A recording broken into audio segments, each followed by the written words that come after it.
आपका हार्दिक स्वागत अभिनंदन। और हमारे भाई मधु मिश्रा जी के साथ में मधु मिश्रा जी, भूषा मिश्रा जी के साथ में जीतू मुखर्जी जी, राजेश शाह जी, राकेश वर्मा जी, बप्पी अधिकारी जी, वीरेंद्र नेता जी, रंजीत राय जी और हमारे भाई और पूर्व सभासद मीरा प्रजापति जी के समर्थन में रिबन काटकर किया गया।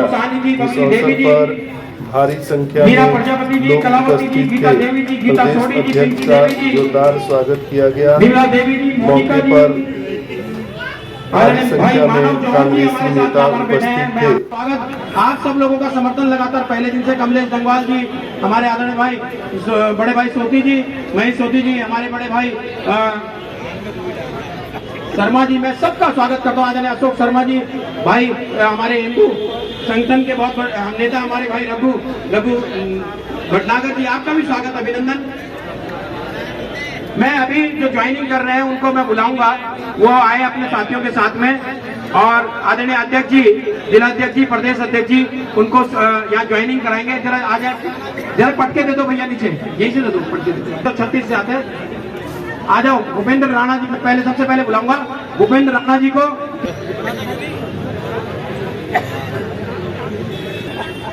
इधर से आओ ना, फिर आ जाना वापस ऊपर भी लगाया जाएगा पार्टी में। मैं राकेश वर्मा जी, मैं आप राकेश भाई आपसे भी आग्रह करूंगा, आप भी आ जाइए। हाँ, आ जाओ। सुनीता बंसल जी आपके वार्ड से ही है, हमारी प्रत्याशी, बहुत बहुत स्वागत। सोनू गुप्ता जी, ये हमारे जगदीश सिंह जग्गी जी है ना, जो अध्यक्ष जी, जग्गी जी का इंस्पिरेशन रहा भूपेंद्र भाई के साथ में। जग्गी आज ओबीसी नेता आ गए हमारे पास। हमारे बीच में हमारे पूर्व महानगर के अध्यक्ष भाई हमारे महन विनय पार्षद पद के प्रत्याशी बैठे हैं, मैं उनका भी स्वागत करता हूँ। काम किया है। और यहाँ उपस्थित मेरे सामाजिक बुजुर्गों, नौजवान साथियों, मेरी बहनों,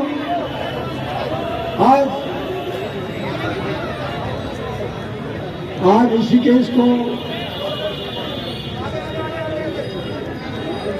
अपना सम्मान दिलाने का मौका आ गया है। ऋषिकेश बहुत वर्षों से ये जूझ रहा है,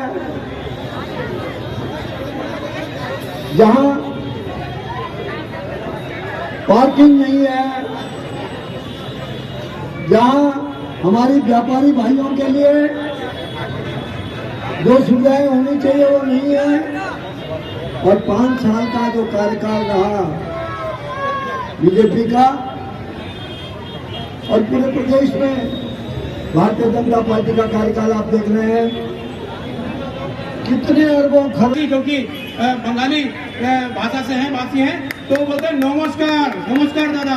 तो आपको नमस्कार भी करता हूँ। और क्योंकि मैं खुद पहाड़ी समुदाय से हूँ, तो बेहद प्रणाम कर दूं मैं आपसे कि आप, क्योंकि देखिए कोई पहाड़वाद की बात करता है, कोई बिहारवाद की बात करता है, और हमारे अध्यक्ष जी, हमारे प्रत्याशी ऋषिकेशवाद और उत्तराखंडवाद की बात करते हैं। तो मैं आप सबका स्वागत करता हूँ। हमारे अध्यक्ष जी अपने क्रांतिकारी अध्यक्ष अपने भाषण, अपनी बात लड़ रहे हैं, या अपनी समस्याओं को ठीक करने के लिए लड़ रहे हैं, या जो समाज को बांटने का इस समय काम कर रहा है उसके लिए लड़ रहे हैं, या हम अंकिता भंडारी के लिए लड़ रहे हैं, बेटियों के ऊपर हो रहे अत्याचार पर लड़ रहे हैं, या धर्म की हो रही हानि पर लड़ रहे हैं, इस चीज का निर्णय आपको और हम सबको आज करना है।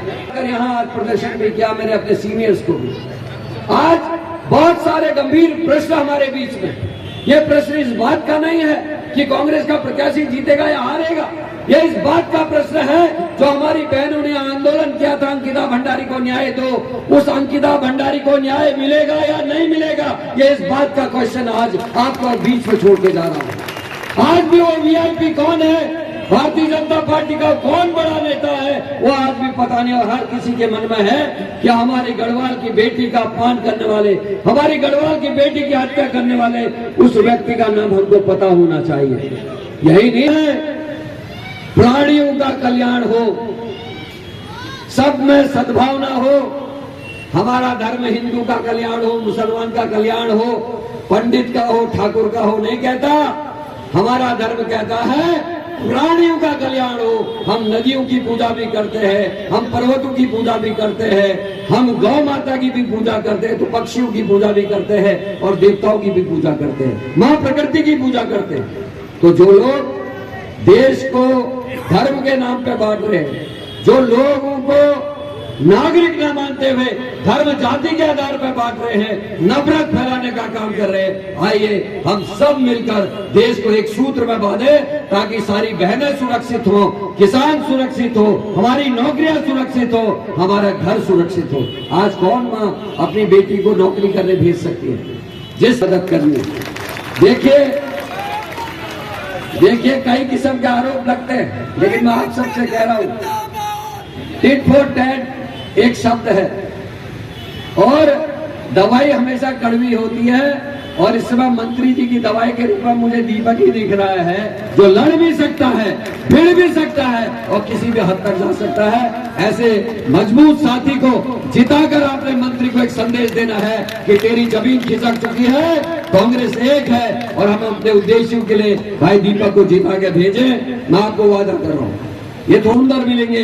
और यहाँ जो एक प्रोजेक्ट इसने मेरे को बताया कि हम ऐसा ऐसा यहाँ चाहते हैं, उन सब में बड़े भाई दीपक जी को लेकर, पुराने अपने साथियों को लेकर, बड़े लोगों को लेकर ये चर्चा विमर्श करेंगे और जैसे भी हो हमारे इस पूरे क्षेत्र का हित करने का काम करेंगे, सेवक के रूप में काम करेंगे। यही मैं दीपक से भी कह रहा हूँ। पुनः आप सबके चरणों में वंदन कहता हूँ और आपसे एक ही निवेदन करता हूँ, भारत ये गंगा माँ भारत माता है, यमुना माँ भारत माता है, जमुना जी भारत माता है, सरस्वती भारत माता है। आप जितने बैठे हो आप सब भारत माता हो। युवा कांग्रेस के प्रथम अध्यक्ष जिन्होंने प्रदेश में पहली बार युवा कांग्रेस को यहाँ पर पद को सुशोभित किया, बड़े भाई राजपाल खरोड़ा जी। महिला नगर कांग्रेस कमेटी के अध्यक्ष है, महानगर कांग्रेस कमेटी के अध्यक्ष महंत विनय सारस्वत जी। प्रदेश कांग्रेस कमेटी के सदस्य रहे भाई संजय गुप्ता जी, पार्षद बड़े भाई मनीष शर्मा जी, शासन के अध्यक्ष भाई हिमांशु जाटव जी, हमारे पूरे चुनाव की बागडोर संभाल कर चल रहे बड़े भाई भगवती प्रसाद सेमवाल जी, हमारे दीपक की जीत को आप देख रहे हैं। देखिए जिस तरीके का उत्साह लोगों में, महिलाओं में, यूथ में, बुजुर्गों में देखने को मिल रहा है, मुझे लगता है सारे लोग अंकिता भंडारी के हत्यारे की नाम की जांच चाहते हैं कि उसका पता चले। लोग चाहते हैं महंगाई खत्म हो, लोगों में खासा उत्साह है विकास योजनाओं को लेकर के कांग्रेस के लोग आएंगे तो विकास करेंगे। और लोगों में एक चीज मैं और देख रहा हूँ, लोग कई किस्म की चर्चाएं भी यहाँ करते हुए पाए गए कि हमारे बच्चों की नौकरियां कैसे लेंगे जब भर्ती घोटाले हो रहे हैं। नाम आ रहे थे हाकम सिंह से लेकर इनके मंगलौर के मंडल अध्यक्ष और महिलाओं के ऊपर जो हो रहे अपराध उस पर भी लोगों में चर्चा है। तो मुझे लगता है कि खासा उत्साह है और जिस तरीके से लोगों का हजूम उमड़ रहा है और लोग बिना डरे भी सड़कों में निकल रहे हैं। हालांकि लोगों के प्रतिष्ठान बंद करने की धमकियां भी मिली, लोगों के कारोबार में भी चोट हुई, लोगों के घर तोड़ने की भी धमकियां मिली, उसके बाद भी लोग बिना डरे हुए आ रहे हैं। ये साथ और जिस तरीके से भारतीय जनता पार्टी के कई साथियों ने कांग्रेस ज्वाइन की, जो उनके पदाधिकारी भी थे, उससे मेरा भरोसा बढ़ा है और मुझे लगता है कि दीपक बहुत मजबूती से चुनाव लड़ेंगे और हम इस चुनाव को जीत के आएंगे। नगर निगम के लिए कोई प्लान की बात आप कर रहे थे, क्या प्लान है? निश्चित ही उनके माइक्रो प्लान्स जो छोटे हैं जो वो अपने स्तर पे कर सकते हैं और वो उम्मीद भी कर रहे हैं कि 27 में गवर्नमेंट चेंज होगी तो सरकार की मदद से भी कुछ काम करना चाहते हैं। उनके कई किस्म के प्लान्स में देख रहा था, वो कह रहे थे नालियों का निस्तारीकरण ऐसा होना चाहिए, सीवर में ये दिक्कत है, हमको सीवर लाइन इस तरीके से बिछानी चाहिए। कुछ पीछे के इलाकों का वो बता रहे थे कि वहाँ हम लोगों को रोड्स को चौड़ीकरण करने का काम पहाड़ कटान के साथ हम कर सकते हैं, लेकिन उस ओर को कहीं भी सरकार का ध्यान नहीं है। 2 छोटे पुलों की बात उन्होंने बताई कि अगर उनका हम 1-1 मीटर चौड़ा कर दें तो जो यहाँ जाम की परिस्थितियाँ वो ठीक हो सकते हैं। मुझे लगा कम से कम लड़का सोच तो रहा है कि हमको क्या करना चाहिए। अभी तो चुनाव लड़ा और अभी से उसके दिमाग में अगर प्लान है तो इसका ये अच्छे नतीजे हैं और डेवलपमेंट की सोच के साथ अगर कोई चुनाव में उतरा है तो निश्चित ही कुछ अच्छा काम होगा। कहते हैं जब बदलाव होता है तो मत प्रतिशत में भी चेंज देखने को मिलता है, तो आपको लगता है कि इस बार मत प्रतिशत में चेंज होगा कुछ? निश्चित ही मुझे बड़ा हुआ वोट प्रतिशत दिखाई दे रहा है और मुझे लगता है कि ये जो आज की मीटिंग हुई है ये कहीं ना कहीं मंत्री जी के लिए थ्रेट होगी। 3 प्रत्याशी के अलावा और चुनाव मैदान में कैसे देख रहे हैं आप? देखिए मैं किसी प्रत्याशी के विरुद्ध कुछ नहीं कहूँगा, ये चुनाव है, कुछ उसमें मेरे वरिष्ठ साथी भी हैं और उनकी मैं बहुत इज्जत करता हूँ, इसलिए मैं उनके विरुद्ध कुछ नहीं कहूँगा। लेकिन मुझे पता है कि कांग्रेस का इस समय कैंडिडेट दीपक है और अब पूरा कांग्रेस परिवार दीपक को लड़ा रहा है। आदरणीय सुरवीर सिंह सजवान जी स्वयं यहाँ हैं, जो यहाँ के विधायक भी रहे हैं, और बहुत सारी चीज़ों के बारे में डिस्कशन हमारे आपस में हुआ है। और जिस तरीके से सीनियर्स में एकता दिखी है इस समय ऋषिकेश में, मुझे लगता है कि रिजल्ट सार्थक होंगे। कांग्रेस हर बार चुनाव में कहीं ना कहीं बढ़ जाती है, क्या लग रहा है इस बार नहीं? इस बार आप देखिए, जो छोटी घटनाओं को छोड़कर कोई बड़ा ऐसा मामला नहीं आया। हालांकि हाइप किया गया कुछ चीजों को, लेकिन अगर हम पृष्ठभूमि में देखेंगे तो ऐसा कुछ भी नहीं है। यहाँ हमारे विधायक प्रत्याशी बैठे हैं, भाई मेरे अध्यक्ष रहे हैं, बड़े भाई मेरे सुरवीर सिंह सजवान जी बैठे हैं, और किसको हम चाहते हैं, बाकी लोग मंच में हैं।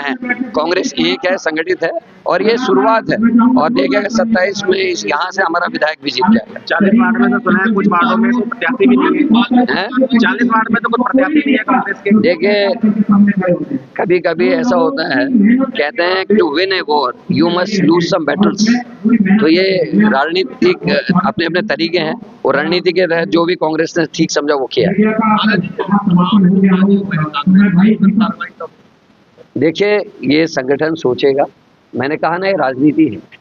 हो सकता है हम ही नहीं लड़ाए हों, तो वो निर्णय चुनाव के बाद पार्टी के संगठन मिलकर करेगा, और रणनीतिक अपनी अपनी रणनीतियां हैं, उसके तहत कई चीजें होती हैं। और जो भी पार्टी को सही लगेगा, जब उपयुक्त लगेगा, तब हम कार्रवाई भी करेंगे, और हो सकता है पुरस्कृत भी करेंगे।